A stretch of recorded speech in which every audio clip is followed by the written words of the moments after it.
ओम नमः शिवाय। हर हर महादेव।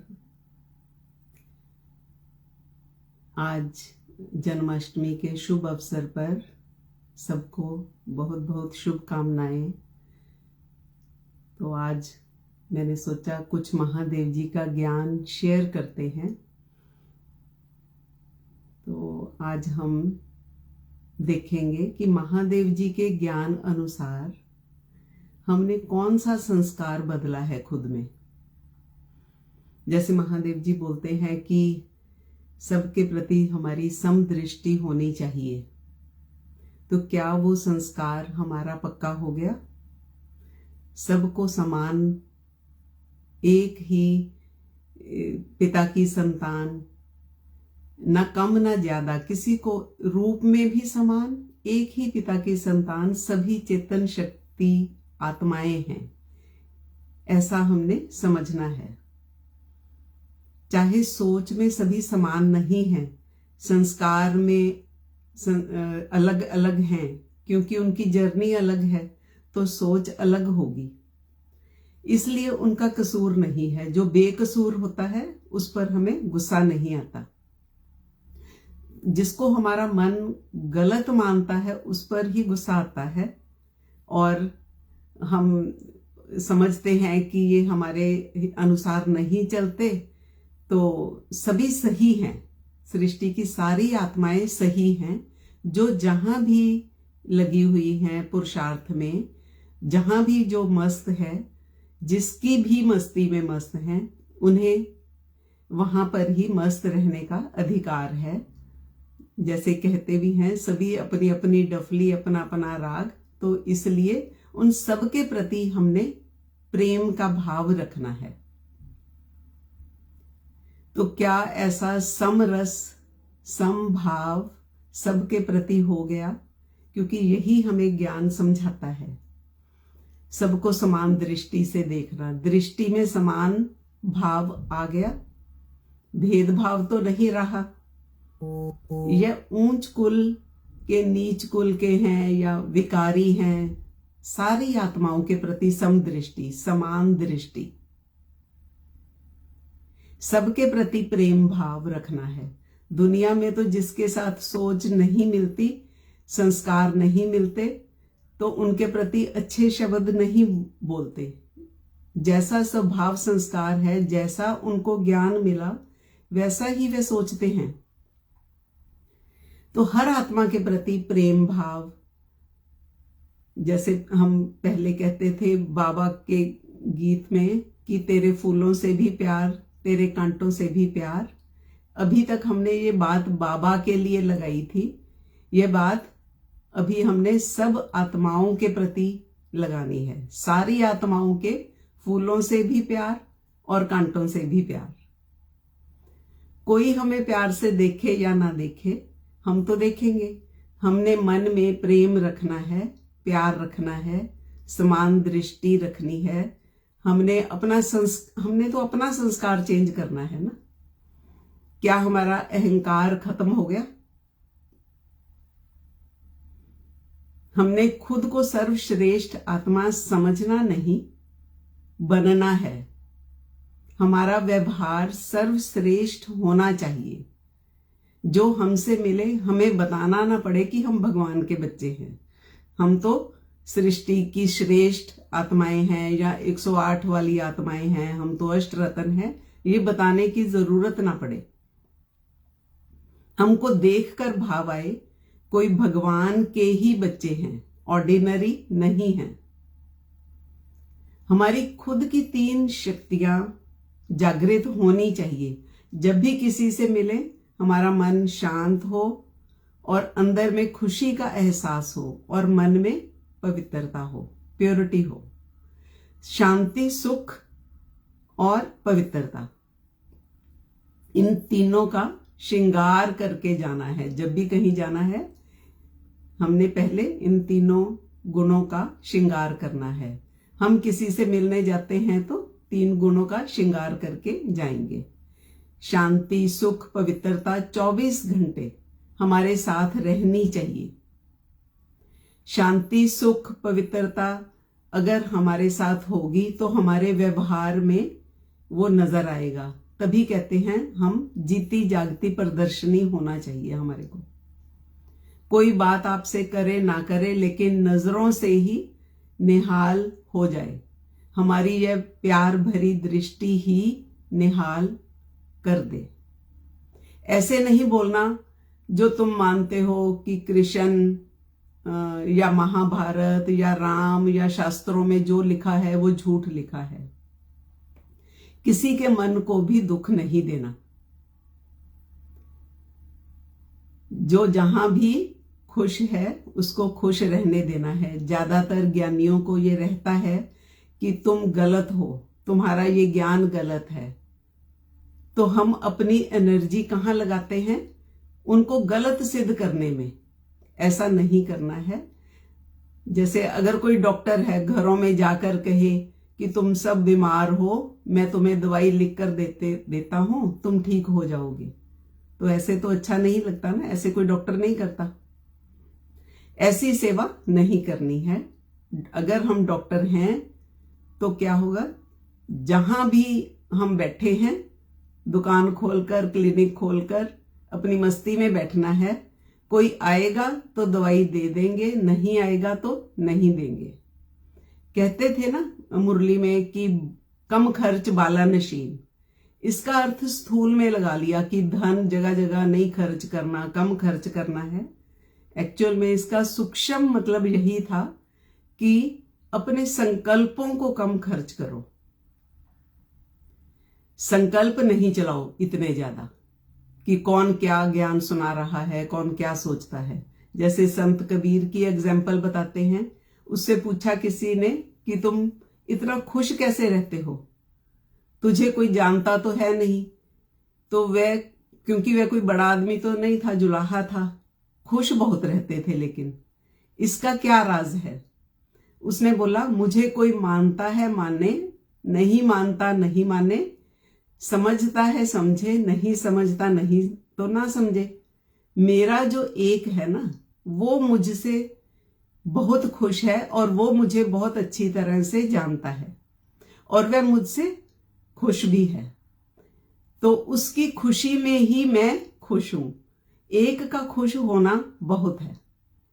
अगर हमने एक परमात्मा को खुश कर लिया तो किसी और को खुश करने की जरूरत नहीं है। अगर राजा से दोस्ती कर ली, समझ लो सारी प्रजा से दोस्ती हो गई। एक साधे सब सधे ना। तो देव आदि देव महादेव से अगर हमने उनको माना, देवादि देव महादेव कौन है? समस्त देवों के भी देव हैं। छोटे मोटे देवी देवताओं को फिर मनाने की जरूरत नहीं है। तो परमात्मा का साकार रूप महादेव जो शिव का ही साकार रूप है ना, तो उसको अगर हमने मना लिया तो वो हमारे से खुश है। गायन भी है ना, शिव शंकर महादेव। तो ये अलग अलग हैं तीन। ये महादेव जी ने हमें ज्ञान दिया कि शिव शंकर महादेव अलग अलग हैं। जैसे बीके में हमें बात ये समझा दी गई कि शिव और शंकर अलग अलग हैं। अब यह समझाना है हमने लोगों को कि शिव और महादेव भी दोनों अलग अलग हैं, जो कि वो लोग इसको अलग नहीं समझते। शिव और महादेव को एक ही मानते हैं। शंकर को तो अलग कर दिया कि वो सूक्ष्म वतनवासी है। शिव जो है वो बिंदु रूप है, परम धामवासी है। उन्हीं का जो ज्योति स्वरूप है, प्रकाश स्वरूप है, वे महादेव है। जैसे मेरा एक माँ का रूप है, एक बहन का रूप है, एक बेटी का रूप है ना, एक फ्रेंड का रूप है। सब जगह पर तो मैं माँ बनकर नहीं जा सकती ना। कहीं पर मेरा रोल फ्रेंड का है, कहीं पर बेटी का है। ऐसे ही शिव जब परम धाम में है, वह बिंदु रूप परमात्मा है। जब वह मूल वतन में है, वहां उसका दूसरा स्वरूप है, प्रकाश स्वरूप, ज्योति बिंदु स्वरूप। तब उसका नाम महादेव है।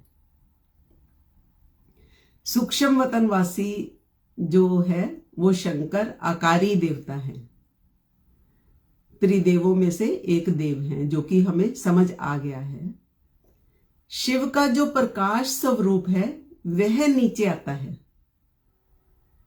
जैसे बल्ब जो आपके घरों में लगा है वह मूव नहीं करता, उसका प्रकाश मूव करता है पूरे रूम में।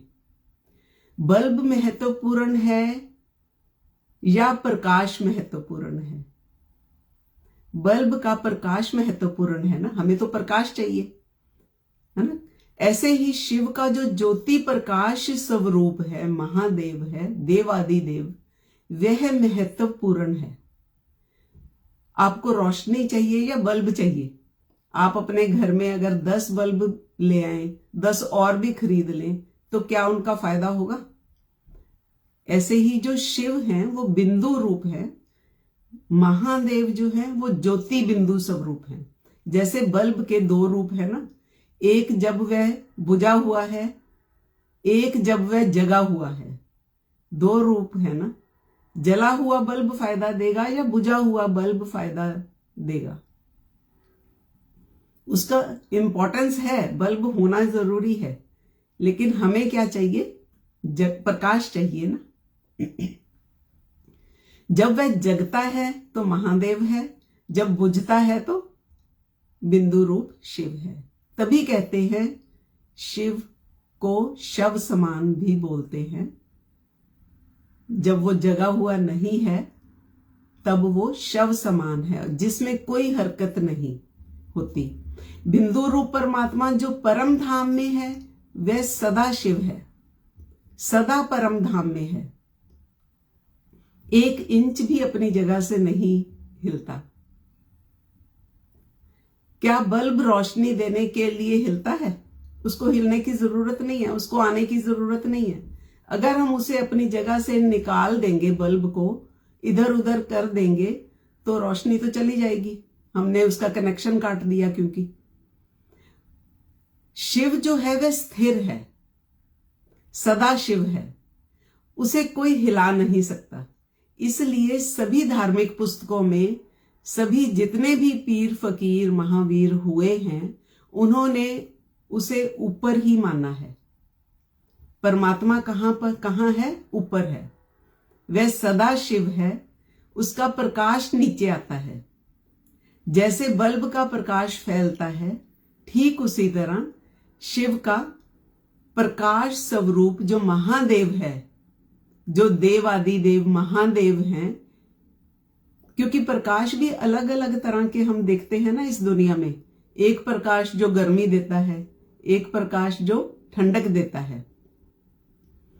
जैसे अग्नि जलती है गैस के चूल्हे पर, वह भी तो प्रकाश देती है। हीटर जलता है, वह भी प्रकाश देता है ना। ऐसे ही बल्ब जलता है, वह भी प्रकाश देता है। प्रकाश में भी अंतर है। जो दिव्य प्रकाश है मूल वतन के अंदर, वो ठंडक देने वाला प्रकाश है।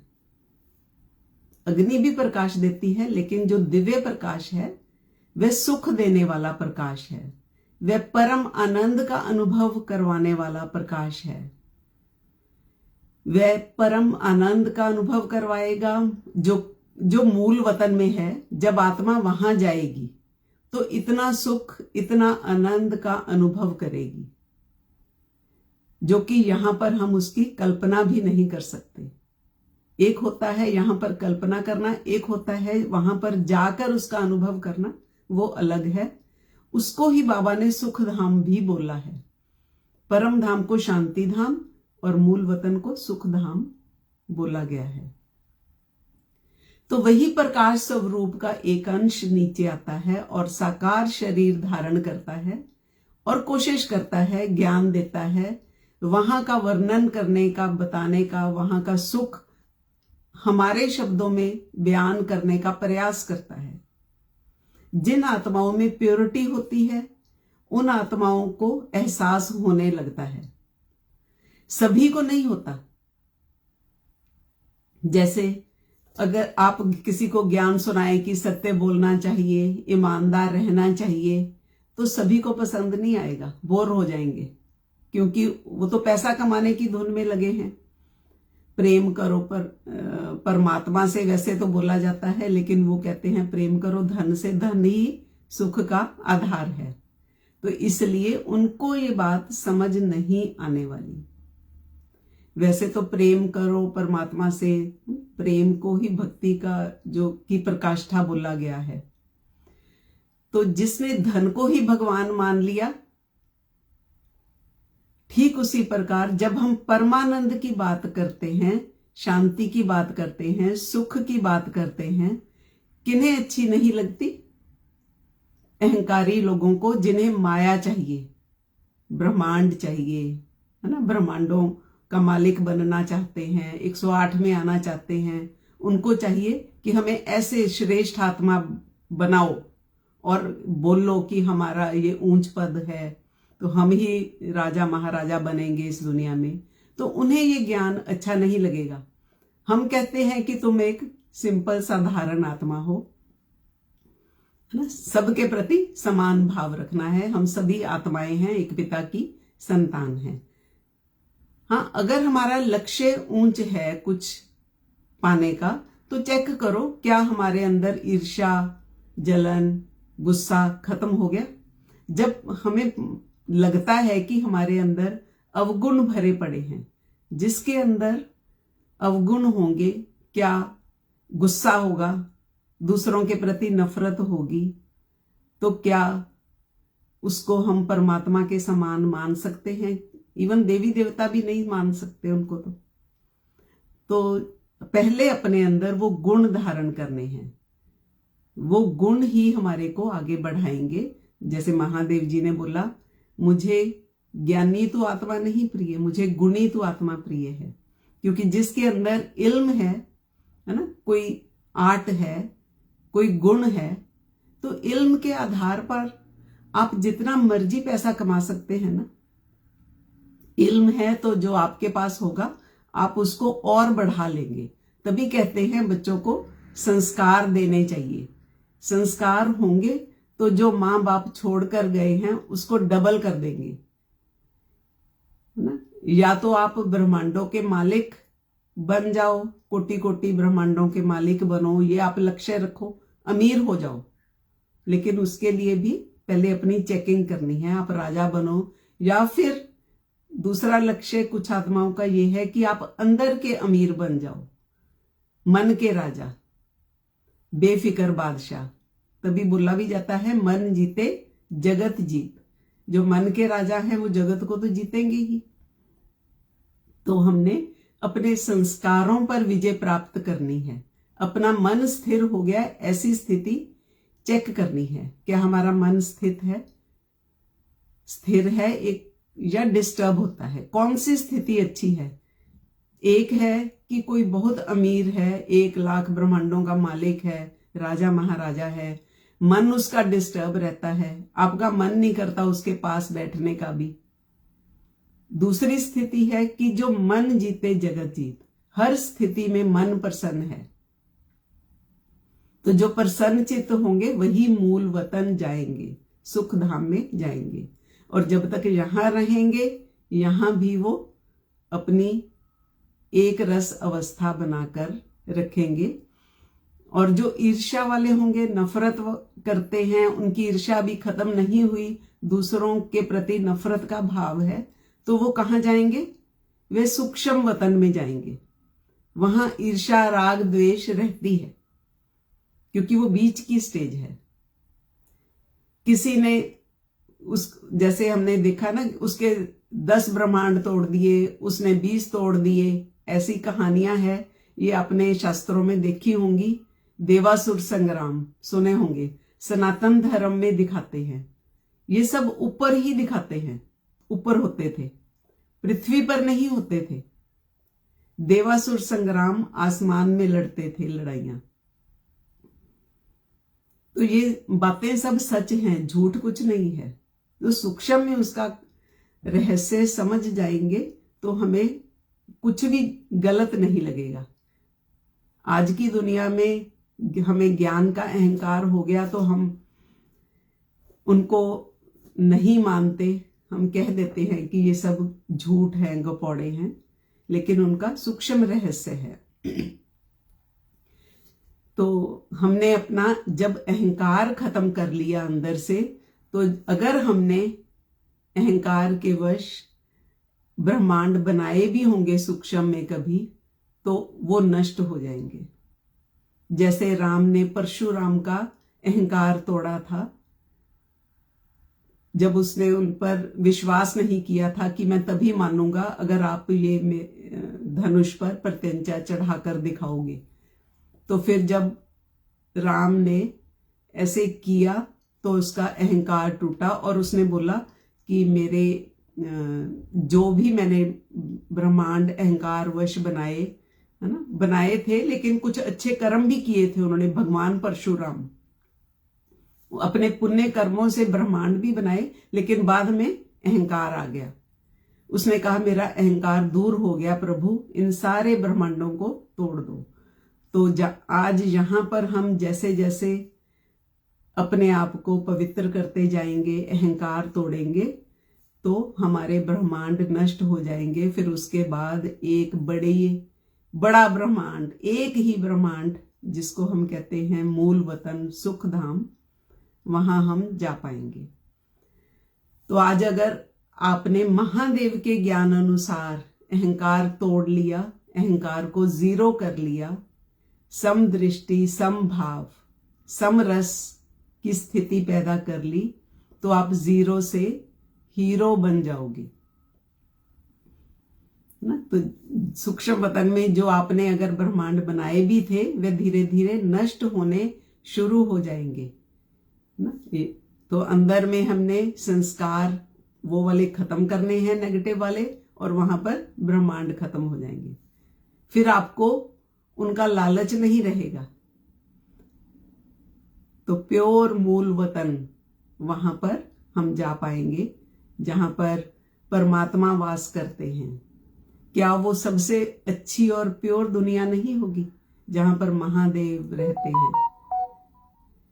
तो अगर सूक्ष्म वतन में जाना है, वो थोड़ी थोड़ी हम कह सकते हैं, महादेव जी कहते हैं वो नमक मिर्च वाली दुनिया है, वहां पर पॉजिटिव नेगेटिव दोनों बातें रहती हैं। अगर आपने परमात्मा को तो माना लेकिन अंदर से संस्कार नहीं खत्म किए, तो सूक्ष्म वतन में आप जा सकते हैं।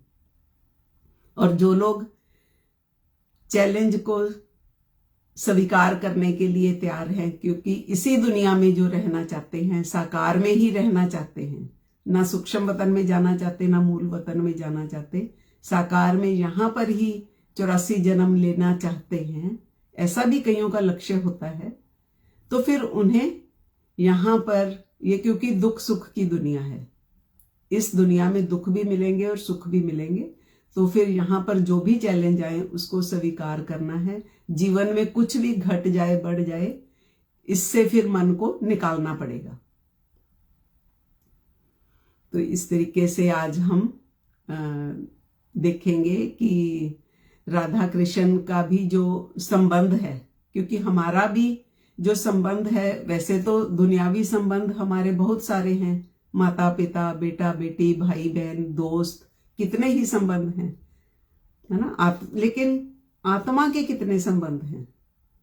अगर शरीर ना रहे तो आत्मा के फिर कितने संबंध हैं, किसके साथ संबंध है? शरीर जब छूट जाएगा, है ना, तो संबंध तो सब छूट जाएंगे। दुनियावी संबंध, शरीर के संबंध अविनाशी, जो यहाँ वाले संबंध हैं वो विनाशी हैं। तो लेकिन हमें ये भी समझाया महादेव जी ने, हर आत्मा का एक अविनाशी संबंध होता है। वो किससे है वो हम भूल जाते हैं, तभी परमात्मा को आना पड़ता है याद करवाने के लिए, क्योंकि शरीर के अंदर रहकर भी हम भूल गए, और जब शरीर छोड़ती है आत्मा तो भी उसको याद नहीं आता। तो अभी इस समय शिव का जो स्वरूप नीचे आता है, वो ये बताने नहीं आता कि मैं किस में आया हूं, कौन से बाबा में आया हूं, है ना। ये पहला काम तो यही करता है कि आपको अपनी पहचान देते हैं, फिर वह उस संबंध की पहचान बताता है। पहले, है ना, हमें ये भी नहीं पता था कि हम आत्मा हैं, तो वो कहता है अगर तुम आत्मा हो फिर आत्मा का एक अविनाशी संबंध है। तो हमने ये तो समझ लिया कि हम चेतन शक्ति आत्मा है, मस्तक के मध्य में है। तो आपको धीरे धीरे यह तो पता लग गया कि मैं आत्मा हूं, बिंदु रूप हूं, मस्तक के मध्य में हूं। तो अगर आप आत्मा हो, आपको यह नहीं पता आत्मा का संबंध किससे है, परमात्मा से है। ऐसे सभी बोलते तो हैं, लेकिन वो परमात्मा कहाँ है, उसी को तो ढूंढ रहे हैं सभी। कहते हैं परम धाम में रहते हैं, लेकिन कंफर्म नहीं है। कोई कहता है वो तो नीचे साकार वतन में किसी बाबा में है ना, किसी अलग अलग शरीर में भी समझते हैं, गुरुओं में भी समझते हैं, सूक्ष्म वतन में या मूल वतन में, कहां पर है। अगर आपको ये बात समझ आ जाए कि आत्मा का संबंध किस से है, तो फिर हमारे को कोई चिंता करने की जरूरत नहीं रहती। आत्मा का संबंध पहचानना है, वो संबंध बनाना नहीं है। वो संबंध तो आपका है, सदियों से है, हमेशा से था, है और रहेगा। इसीलिए वह अविनाशी संबंध है। आत्मा का संबंध कौन से परमात्मा से है, यही हमने समझना है। जो परमात्मा है, परमात्मा माना जो हर चीज में परम होना चाहिए, तभी तो वह सुप्रीम है। सुप्रीम का मतलब क्या? जो सबसे ऊंच होगा, हर चीज में ऊंच होगा। तो महादेव जी ने ये भी डिफरेंस बताया कि सुप्रीम दो तरह से होता है। एक सुप्रीम होता है फिजिकल लेवल पर, सारी पृथ्वी का मालिक। जैसे हमने पहले समझा ना, हमारा लक्ष्य अमीर बनने का भी हो सकता है और गुणी आत्मा बनने का, है ना, जो कि हमारा ज्ञान में हमें लक्ष्य दिया गया कि हमने लक्ष्मी नारायण के समान सर्वगुण संपन्न बनना है। लेकिन ज्यादा इंटरेस्ट लोगों का मालिक बनने का रहता है। तो ये सारी पृथ्वी का मालिक भी एक परमात्मा का रूप है। दूसरा सुप्रीम कौन? जिसे सभी ने अपने मन से मान लिया कि यह सबसे अच्छा है, बस वो हमें अच्छा लगता है। दो हो गए, एक जो पूरी पृथ्वी का मालिक, दूसरा जिसे सारे अंतर मन से मानते हैं कि यह सबसे अच्छा है। उनमें से कौन से वाला ज्यादा बेटर है? जिसको सभी ने अपने अंतर्मन में स्वीकार कर लिया, सभी मानते हैं कि ये मेरा पिता है, जिसके साथ आप संबंध बना सकते हैं, जिसके होने से सुख मिलता है। दो सुप्रीम हो गए। यही राज आपने समझना है, जो इस सृष्टि पर कोई जानता नहीं। यह भेद आपको समझना है। एक वह जो तीनों लोकों का मालिक है, वह अमीर है, वह है परमात्मा शिव। अगर वह है तो ही तीन लोक हैं और परम धाम है, सब कुछ है।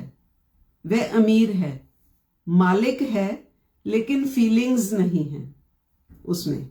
वह सुख दुख से परे है, गुणों से परे है, निर्गुण है, निराकार है, अकर्ता है। तो फिर उसको कुछ भी फील नहीं होगा। अगर हम उसको याद भी करेंगे ना, उसको परमात्मा कहते हैं, क्योंकि उसमें वो एनर्जी का वो सोर्स है, पावर है उसमें। जो प्रथम आत्मा है, उसको हम प्रथम आत्मा भी बोलते हैं।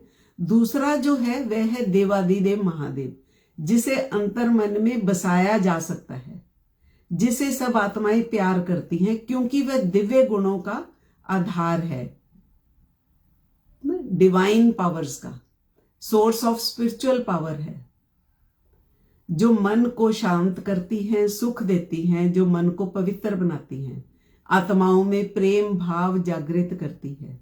और सबसे वंडरफुल बात यह है कि दोनों में आप भेद नहीं कर सकते। उसी का ही साकार स्वरूप महादेव है, शिव का ही जो साकार स्वरूप है। तो वो तो हमने ज्ञान समझना है अभी कि मूल वतन में क्या होता है, सूक्ष्म वतन में क्या होता है। तो वहां ये जो सुख है, मूल वतन का जो सुख है, वो क्यों वहां पर इतना सुख है? क्योंकि जो दिव्य प्रकाश स्वरूप है वो महादेव, वो वहां पर है, क्योंकि वो संपूर्ण स्वरूप में वहां पर है।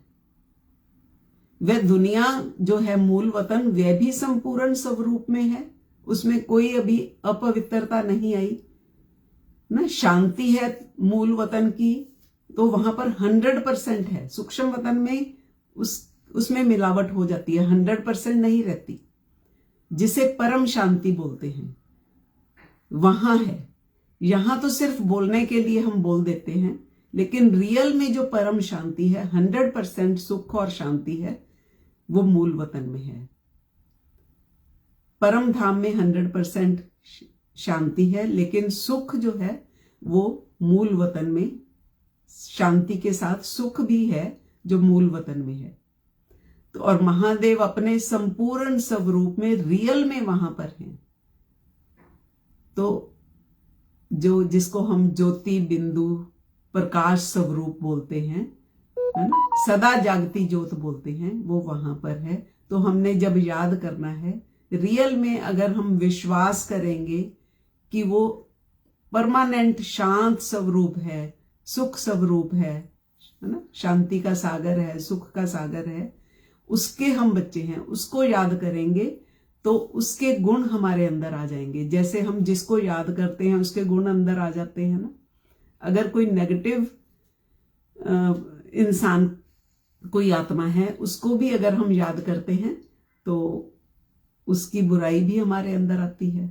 अगर हम उससे कनेक्ट होंगे, जो महादेव है, देवों के भी देव महादेव, मूल वतन के देव हैं, तो वो गुण हमारे अंदर आएंगे। तो वो परमात्मा का साकार स्वरूप है। तो वो उनका जो एक अंश नीचे आया, जिन्होंने हमारे को ये ज्ञान दिया, जिनको हम महादेव जी भी बोलते हैं, तो उनके अंदर हमने ये गुण देखे ना। अगर वो उनका अंश है, उनका छोटा रूप भी है, तो वो सुख स्वरूप तो होगा ना, शांत स्वरूप होगा, सबको प्रेम देने वाला होगा, सबको खुली छुट्टी देने वाला होगा। उसके स्वभाव में संकीर्णता नहीं होगी, सबको स्वीकार करेगा। तो इसलिए उन्होंने जो ज्ञान दिया, हम उसी को शेयर करते हैं ताकि हम सबको फायदा हो, हम अपना पुरुषार्थ आगे के लिए बेटर कर सके। तो सबसे ज्यादा खुशी किसको होगी? हमारे महादेव जी को होगी। सबसे ज्यादा माँ बाप को प्रसन्नता कब होती है? जब उनके बच्चे उनसे भी आगे निकल जाते हैं, तो सही मायने में प्रसन्नता होती है। उन्हें हारने में ही प्रसन्नता होती है, उनको कोई कंपटीशन नहीं होता माँ बाप को, है ना। जीत का मजा तो सबने लिया है, लेकिन हारने का भी अलग मजा है। जैसे परमात्मा बोलते हैं ना, मैं आपका ओबीडियंट सर्वेंट हूं। कृष्ण को देखा है ना, कृष्ण जी कैसे राधा रानी के छोटे छोटे काम भी करते हैं, है ना, एकदम सर्वेंट बनकर उसके हर काम छोटे मोटे जो भी वो कहती है वो करते हैं। इससे आपको क्या समझ आता है? जन्माष्टमी में हमने ये संकल्प लेना है कि जाकी रही भावना, जैसी ऐसे बोलते हैं ना, ये प्रेम की प्रकाष्ठा है। तो हमारा प्रेम परमात्मा के प्रति ऐसे ही होना चाहिए, राधा कृष्ण की तरह, जिसे इंसानी दिमाग समझ नहीं सकता। तो बात है कि समर्पण में मजा है, हारने में भी मजा है। ऐसे कृष्ण को कभी भान नहीं आया कि मैं तो बहुत बड़ा ज्ञानी हूं, गीता ज्ञान दाता हूं। राधा रानी ने क्या किया? कोई भी बड़ा काम नहीं किया, उसने सिर्फ समर्पण किया कि तेरी खुशी में मेरी खुशी है, तो हार में भी मजा है। यही सच्चा प्यार है। तो ट्रू लव बोलते हैं ना, जो ट्रू लव होता है वो परमानेंट होता है।